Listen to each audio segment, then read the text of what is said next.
This morning we're talking with Ed, who has migrated to the Philippines from Seattle, Washington. Ed has some different ideas on relationships in the Philippines, alternative ideas, too many. So we'll turn it over to Ed. I'll ask him why he came to the Philippines and what he has found here over the last 18 months since he's been here. Ed, would you like to start off by telling us why you came to the Philippines? Absolutely, Jeff. So really, there are two reasons, but the primary reason was financial. I had gone to my financial advisor when I was 62, which is almost 5 years ago now, and said, when can I retire? She tapped away at her computer and said, well, you can retire when you're 67. And I said, that's pretty good idea. I love my job, so that's not so bad. What was your job? I was a salesperson. I was an account executive for a company selling commercial audiovisual installations. For conferencing, things like that? Video conferencing, auditorium, conference rooms, those sorts of things. But I've had this idea that maybe my life was going to be a situation in retirement where I spent part of my retirement overseas, part of my retirement back in the States. And my initial idea was 8 months overseas, 4 months back in the States. This is quite a common wish, I think, for many people. I think so. Yeah. And I said, and I'd kind of figured out what I needed to do in order to make that work within a budget. I said, if I need this much budget, when could I retire? She tapped away and said, well, you could have retired 2 years ago. And as I think I told you the other day, in sales, that's what we call a compelling argument. So I began looking at Ernest for this idea, and rather quickly brought it down to 3 different countries: Philippines, Thailand, Ecuador. Philippines was number 1 on the list. For what reason? Mainly English, mainly the language. Being able to communicate. Exactly. Yeah. The alphabet's the same. It was maybe naive of me to believe that the language is the same, because it's not. But that's okay. We can communicate, and that's good news. I then went online and started looking at how I could have a relationship here. And I'll kind of diverge a little bit and maybe jump the shark just a bit. One of the things that I did when I looked at the Philippines, I looked at their culture, looked at the Filipino culture, looked specifically at the Filipino culture towards those young, attractive women that I found appealing to me. Not an unusual thing for men to do when they're thinking of moving? Not at all. I think I think financial and women are probably the 2 main reasons why expats come to the Philippines. So anyway, I discovered a couple of things. Number 1, most Filipino young women that I'm attracted to want to get married, want to have kids. Although I was not so definitive about the marriage portion of things, I definitely knew I did not want to have kids any longer. I have 2 children back in the States. Jack is 29. Emma is 26, coming on 27 in February. So I said, well, how am I going to get around this? And what I did was I said, well, there is this other breed of beautiful young woman, and they're called trans women. Lady boys is another term that is used. So you had this thought before you even came here? Oh, absolutely. Mm-hmm. So I went on to a website that was specific towards trans women, and found many that were very attractive to me. Started the conversation, kind of boiled it down to 1, and literally she and I then embarked on a 3-year relationship, both in person, through a couple of trips that I had made here, and when I moved here 18 months ago, and online. She was from Dumaguete here? Or? No. She was from the island of Cebu. Okay. The provincial portion of Cebu, not Cebu City, but just the island of Cebu. And it turned out that although this was a brand new adventure for me, both the Philippines and the idea of having a relationship with a trans woman, it turned out both have worked out pretty doggone well. I found that I love the Philippines. It's not for everybody, but it is for me. I found that in terms of having a relationship with a trans woman, love is love, care is care. On the sexual side of things, obviously there's some plumbing issues to deal with. But again, as long as you're coming from a place of love and care, those plumbing issues take care of themselves. The Philippines is very open-minded about these sort of situations. You find trans people and openly gay people, both men and women, working freely in many of the shops, and they make no bones about what they are. They don't pretend to be anything else, and they're quite accepted by the people. Some trans people that I have spoken to said that behind the scenes there is some discrimination. Well, there is, without question. Good. Would you like to explain any of that you've come across? Well, of course, I'm only explaining it intellectually because I've not lived it, right? But what I understand is it's important to understand that in the Philippines there's discrimination in employment on a de facto basis. There will be, as opposed to where I'm from in the States, there will be advertisements for employment that says we are only going to hire young women, period, end of story. Of course, that would not fly in America, nor would it fly, I expect, in Australia either, because that's de facto discrimination. So once you accept that that's what's going on in the Philippines from an employment perspective, you can see why trans women sometimes have many hoops to jump through in terms of gaining employment, which is why you see a lot of trans women whose vocation is freelancer, makeup artist, hairdresser, something of that nature. When I was doing some study about the Filipino culture prior to the Spanish arrival, I learned that in the tribal times, the shaman were mostly women, but occasionally there were men shaman, which was a very highly respected position in the community. But if the shaman was a man, inevitably they were would actually dress up as a female. It occurred to me then that might be one of the very historical reasons why people have so much respect for trans and for aged people of either gender, and why they're so accepted here right down through society.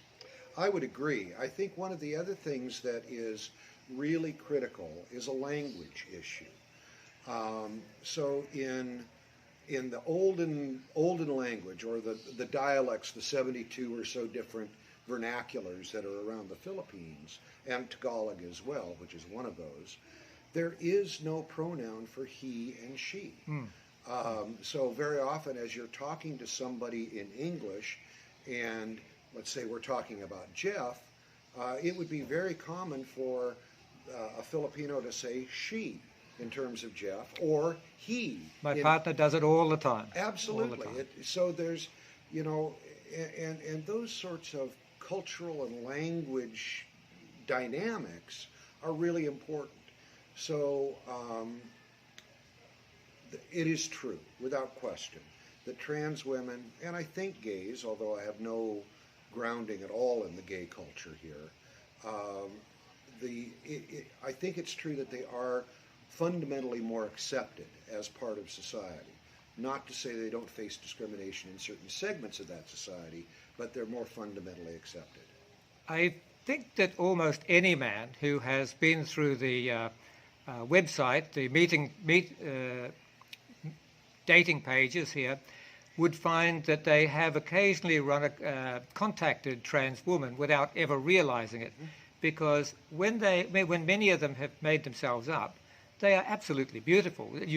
Totally beautiful. I remember when I was running around Singapore in the Navy back in the late 1960s, I used to go to a street called Bugis Street, which was just a normal shopping street. But at 9 o'clock at night, they used to close down the shopping and bring out all the tables, and it became a big open bar and meeting place.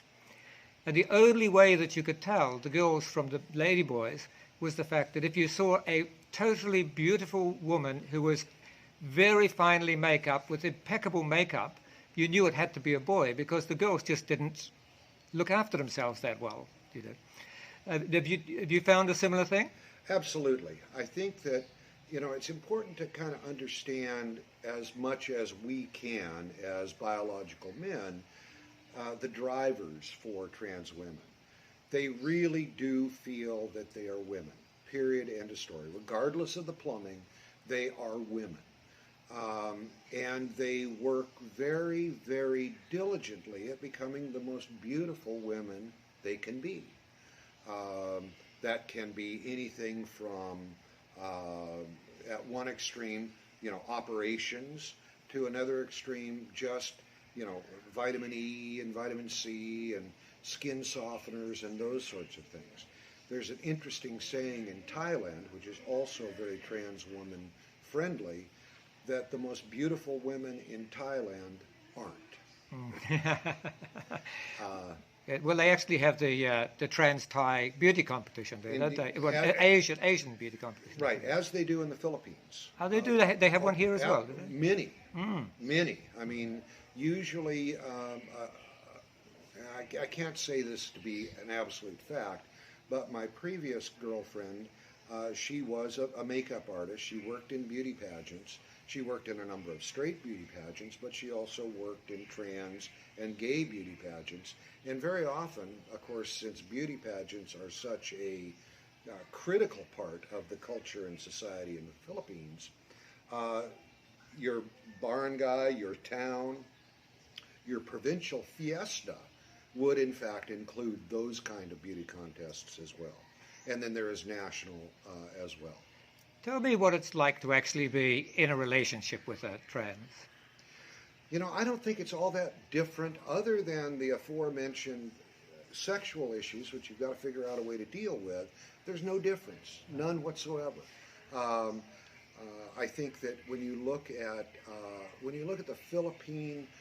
the Filipina culture, there's a number of generalizations if we paint with a very wide brush. And that wide brush is they are caring, they want to cook and look after their man, they want to be a wife and a mother. And all of those dynamics are present completely in a trans woman. So there is, from my perspective, there is no difference. Do you yourself personally find any discrimination, say, from other expats here? Occasionally, yes. I'm very open about when I'm involved in a relationship with a trans woman, which in the Philippines has been the only relationships I've been in. I'm very open when I meet somebody new and we're going to get together. I say, I need to let you know that this is the situation. If you're not comfortable with it, that's okay. It's just that we won't have a relationship at that point because my partner is the most important person in my current life. Relationships like this actually do create some unique problems. When I was in Coron some years ago doing some diving with my then partner, we met an American lady from New Jersey. She was in her probably late 40s, quite a plumpish sort of a lady, but very pleasant to talk to. She was a social anthropologist, she described herself as, and they're investigating the possibility of having cruise ships come into Coron and to Palawan. Each evening after we'd finished our diving, we'd come back and we'd sit and talk to her over the ocean, and she was very pleasant. And it wasn't until about the third or fourth day she asked us, "Do you mind if I ask you a question?" And we said, "No, whatever, if we can help you." And she said, "I'm actually transsexual." Well, it totally floored me. Up to that stage, I thought there might have been something strange about her, but I actually had no idea. It hadn't even crossed my mind that she was. She was quite a buxom lady. She had all the bits that normal ladies would have that you see. And she said, "I'm in a relationship with a man back in New Jersey, and he wants to marry me. What should I do?" You know, should I tell him or not? Very, very difficult question to answer. Sure. But so I said to him, well, I said to her, surely you must have had sex. And she said, oh, yes, you had sex. That's no problem. And I said, well, doesn't he know? And she said, no. She said, once you've had the operation, you cannot tell, you know. And I said, isn't the feeling different? Isn't it? She said, no, it's absolutely the same, you know. Pardon me. Which astonished me that it could be that good. What would you have answered to a question like that? I probably would have, because I'm in the trans culture, you know, because that's where my relationships take me. I would have asked her, are you pre-op or post-op? Pre-op meaning has not had the SRS or sexual reassignment. No, she had had the total. Of course, because she had had sex, and Yeah. it's fairly obvious at that point if they're pre-op or post-op. If they are post-op, I would probably say, no, don't tell him. There's no reason to tell him. You're a woman. You have gone to the effort to really work at being a woman, right down to a pretty difficult, intensive surgery in order to have your external match your internal. They match now. No need to tell. None whatsoever. Now, you may want to tell him that for whatever reason, you're not fertile, you can't have babies. Well, she was in her late 40s, so she was probably beyond that anyway. Right, right. But, you know, the reality is, no, she's a woman. Why upset the apple cart? If she loves him and he loves her, then why upset the apple cart? Socially, when you go out and mix, you've mentioned mixing with the expats here. What about the other side? Are you invited to gay communities, etc., or to trans communities? Sometimes, because obviously, I mean, although they are a very significant minority here in the Philippines, very often trans women have other trans women as friends and other gay men and gay women as friends. So there is always that possibility, and that has occurred.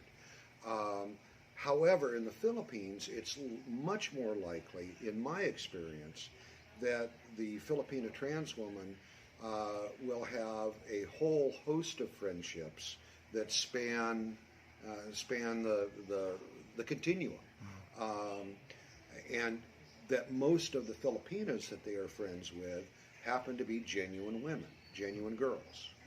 And they seem to establish themselves as maybe not a trans, but certainly as a gay from a very young age.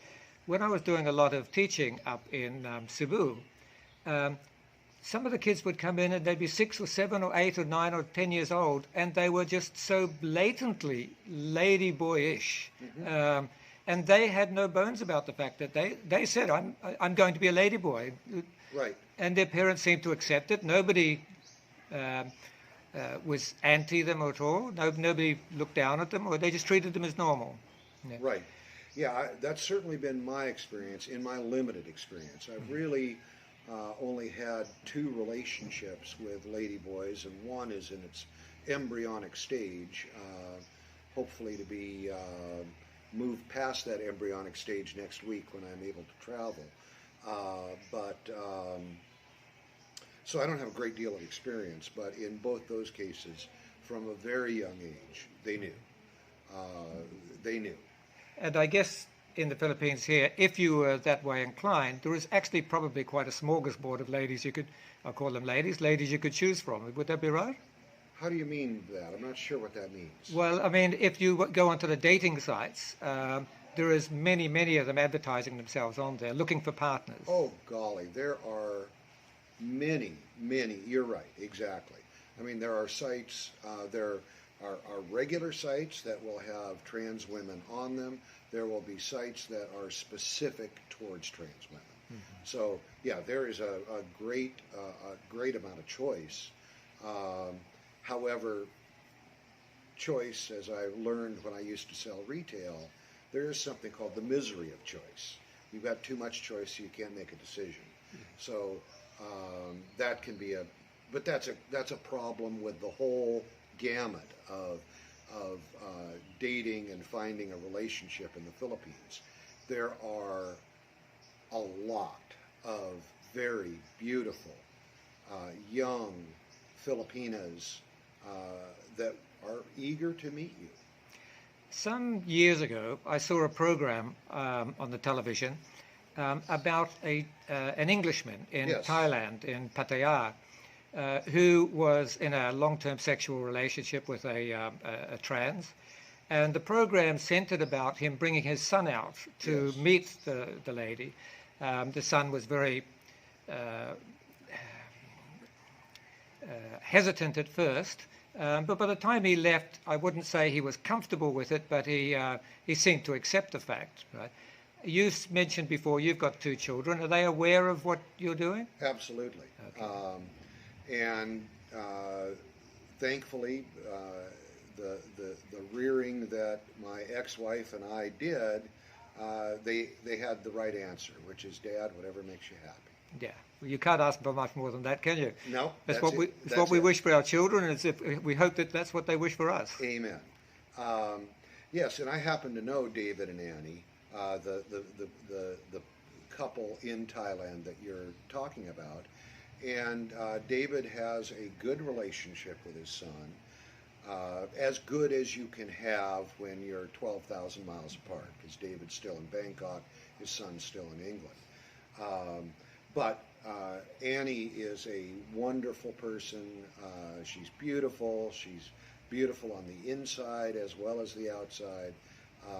And anybody that could look at that relationship and see anything untoward, they got a screw loose.